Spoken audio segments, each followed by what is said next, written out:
நான் ஒரு கல்வி உளவியலாளர். என்னோட எக்ஸ்பீரியன்ஸ் இந்த ஃபீல்டில் 15 இயர்ஸ். இந்த 15 ஆண்டுகள்ல குழந்தைகள்கிட்ட என்ன மாதிரியான வித்தியாசங்களை நான் பார்த்துருக்கேன் அப்படின்னா, இன்னைக்கு இருக்கக்கூடிய குழந்தைகளுக்கு மெமரி இஷ்யூஸ் இருக்கு. படிக்கிறது ஞாபகத்துல இல்ல.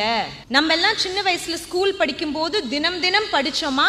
கிடையாது. ஆனா எக்ஸாம் கிட்ட வரும்போது படிப்போம். ஆமாவா இல்லையா? அந்த படிக்கிறது அடுத்த நாள் எக்ஸாம்ல ஞாபகத்துல இருக்கும். ஆனா இன்னைக்கு இருக்கக்கூடிய குழந்தைகளுக்கு மறதி அப்படிங்கிறது ஒரு பெரிய பிரச்சனை. அடுத்தது சோஷியல் ஐசோலேஷன் சொல்லுவோம். தனியாவே இருக்க விருப்பப்படுறாங்க. சொந்தக்காரங்க வீட்டுக்கு வந்தா பிடிக்கல. ஸ்கூலுக்கு தினம் தினம் போறது ஒரு பெரிய கஷ்டம். அந்த மாதிரி. அப்ப சோஷியல் ஐசோலேஷன் அப்படிங்கிறது வளர்ந்த நாடுகள்ல ரொம்ப ரொம்ப அதிகம். வளர்ந்துட்டு இருக்கிற நாடுகள், இந்தியா, இலங்கை போன்ற வளர்ந்துட்டு இருக்கிற நாடுகள்ல இருக்க குழந்தைகளுக்கும் சோஷியல் ஐசோலேஷன் அதிகரிச்சுக்கிட்டு வருது. 5இல் வளையாதது 50இல் வளையாது. சின்ன வயசுலயே சில விஷயங்களை நம்ம கண்ட்ரோல் பண்ணணும். அதிகப்படியான ஜங்க் ஃபுட். சயின்ஸ்ல சொல்லுவோம், cut is your second brain. அதாவது நம்மளோட குடல் இன்னொரு மூளைய போல. மூளை நல்லா வேலை செய்யணும்னா குடலுக்கு போற விஷயங்கள் கரெக்டா இருக்கணும். காய்கறி சாப்பிடாத குழந்தைகள், அதிகப்படியா இனிப்பு வகைகள் சாப்பிடக்கூடிய குழந்தைகள், இவங்களுக்கு மூளையில பாதிப்பு ஏற்படுது. என்ன விதமான பாதிப்பு ஏற்படுது அப்படின்னா, ADHD, attention deficit hyper activity disorder. India மட்டும் இல்ல, உலக நாடுகள் எல்லாத்திலும் இருக்கக்கூடிய பிரச்சனை. குழந்தைகளுக்கு அட்டென்ஷன் ஸ்பேன் இல்ல.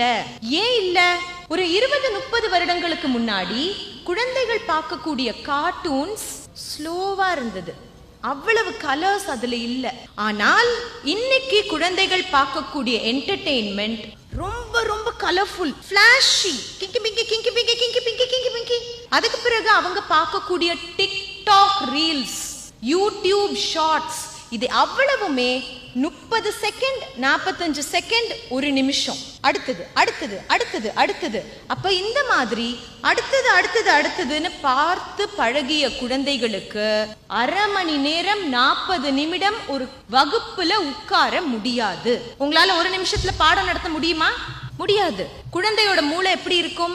வீட்டுல வீடியோவா பார்த்துக்கிட்டு இருக்க பிள்ளைங்க, போனையே வச்சுக்கிட்டு, டிவியவே வச்சுக்கிட்டு விளையாடவே போறது இல்ல மிஸ், அவங்க எந்த நேரம் போன்லயே தான் இருக்கிறாங்க அப்படின்னு சொல்ற பேரண்ட்ஸ் எத்தனையோ பேர் இருக்கிறாங்க. அப்படி இருக்கிற பிள்ளைகளுக்கு வகுப்புல நீங்க பாடம் எடுக்கும் போது ஓம்னு சொல்லவும் தலையாட்ட முடியாது, பண்ண மாட்டாங்க, அப்படியே உட்கார்ந்து பார்ப்பாங்க. உண்மையா சொல்லணும்னா ஜெஃப்னால இந்த ப்ராப்ளம்ஸ் குறைவு. வரும் முன் காப்போம். ஒரு குழந்தைக்கு ஒரு நாள்ல எவ்வளவு நேரம் ஸ்கிரீன் டைம் இருக்கலாம்? ஸ்கிரீன் டைம்னா என்ன? டிவி, போன், லேப்டாப், ஐபேட் எல்லாம் சேர்த்தது. ஒரு குழந்தைக்கு ஒரு நாளையில் 1 மணி நேரத்துக்கு மேல ஸ்கிரீன் டைம் இருக்க கூடாது. எல்லாத்தையும் விட வீடியோ கேம்ஸ் விளையாடவே கூடாது. நம்ம நினைக்கிறோம் இல்லையாமா, குழந்தைகள் ஜஸ்ட் வீடியோ கேம் தான் விளையாடுறாங்க போன்ல அப்படின்னு. அப்படி கிடையவே கிடையாது. குழந்தைகள் பார்க்க கூடாத விஷயங்கள் சினிமால விட்டுருங்க, அதெல்லாம் ஒண்ணுமே இல்லை. அவங்களோட விளையாட்டு ஆன்லைன் கேம்ஸ்ல நிறைய இருக்கு, நிறைய இருக்கு. நான் பார்த்த ஒரு இன்சிடென்ட் சொல்றேன். ஒரு பையன் 9th ஸ்டாண்டர்ட் படிக்கிற பையன். இந்த 9th ஸ்டாண்டர்ட் படிக்கிற பையன் பப்ஜின்னு ஒரு கேம் விளையாடுறாரு. அந்த கேம்ல என்ன இருக்கும்? ஒரு கெட்டவன் இருப்பான், அவன் காரை கடத்துவான், அவன் கத்தியால குத்துவான், இந்த மாதிரி நிறைய வேலைகள் செய்வான். அப்ப அந்த கேமை விளையாடிக்கிட்டே இருந்த அந்த பையன் சார்ஜ் முடிஞ்சிருச்சு போன்ல. அப்ப நம்ம என்ன செய்வோம்? போன்ல சார்ஜ் முடிஞ்சா சார்ஜ் போடுவோம், அப்படித்தானே? ஆனா அவர் என்ன செய்தார்? அந்த போனை அப்படியே கொண்டு போய் டைனிங் டேபிள்ல வச்சாரு. அந்த கேம்ல அவர் ஒரு கத்திய வச்சு எல்லாத்தையும் குத்திட்டு இருந்திருக்காரு. அந்த கேம்ல இருந்து அவரோட மூளை வெளியிலேயே வரல. போனை கொண்டு போய் டைனிங் டேபிள்ல வச்சாரு.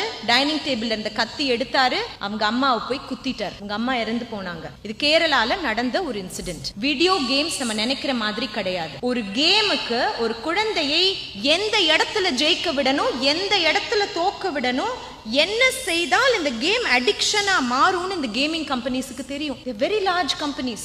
multi-million-dollar companies. காலையில 8 மணிக்கு அந்த குழந்தை விளையாண்டா எப்படி விளையாடுறான், ராத்திரி 8 மணிக்கு விளையாண்டா எப்படி விளையாடுறான், கேமுக்கு தெரியும். இப்ப நீங்க என்னோட செமினார் அட்டென்ட் பண்ணிட்டீங்கல்ல, இப்ப நீங்க வீட்டுக்கு போய் மேடம் சொல்லிட்டா நீ கேம் விளையாடக்கூடாது தம்பி, 1 மணி நேரம் தான் குறைக்கணும் அப்படின்னு சொல்லிட்டீங்கன்னா தம்பி சொல்லுவார், ஓகேமா 5 மணில இருந்து 5:30 மணி வரைக்கும் தான் இனி விளையாடுவேன்னு சொல்லுவார்.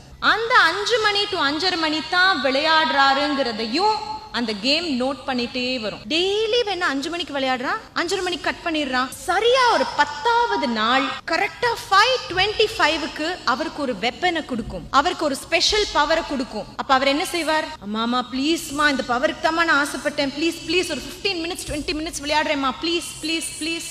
பிள்ளைகளால கவனிக்க முடியல, பிள்ளைகளுக்கு சரியா தூக்கம் வரல, பிஹேவியரல் இஷ்யூஸ், அம்மா அப்பாவை மதிக்கிறது இல்ல, டீச்சர்ஸ் மதிக்கிறது இல்ல, இந்த மாதிரியான பிரச்சனைகள் ரொம்ப ரொம்ப அதிகம். சுகர்ஸ் அதிகமா சாப்பிடுற குழந்தைகள், டோனட்ஸ், சாக்லேட்ஸ், பேக்கெட் சிப்ஸ் இதெல்லாம் சாப்பிடுற குழந்தைகளுக்கு அட்டென்ஷன் ஸ்பேன், மெமரி பவர் குறையும்.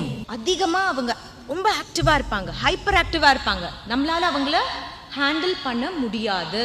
ஆஸ் டீச்சர்ஸ், ஒரு டீச்சரோட வேலை குழந்தைக்கு மட்டும் பாடம் எடுக்கிறது இல்ல, குழந்தைய வளர்க்குற அம்மா அப்பாக்கும் சேர்த்து பாடம் எடுக்கிறது தான். பேரண்ட்ஸும் டீச்சர்ஸும் சேர்ந்துதான் குழந்தைகளை வளர்க்க முடியும். இந்த டியூஷனுக்கு போட்டுட்டேன், டியூஷனுக்கு காசு கட்டிட்டு அவர் எப்படியோ படிச்சாகணும் அப்படின்னு சொல்லிட்டு சண்டே மட்டும் ஒரு நாள் 6 மணி நேரம் டிவி பார்த்தா இந்த குழந்தையால படிக்க முடியாது. குழந்தைய குறை சொல்லி பிரயோஜனம் கிடையாது. I am an activist. என்ன பொறுத்தவரை குழந்தைகள் தவறுகள் செய்வது கிடையாது.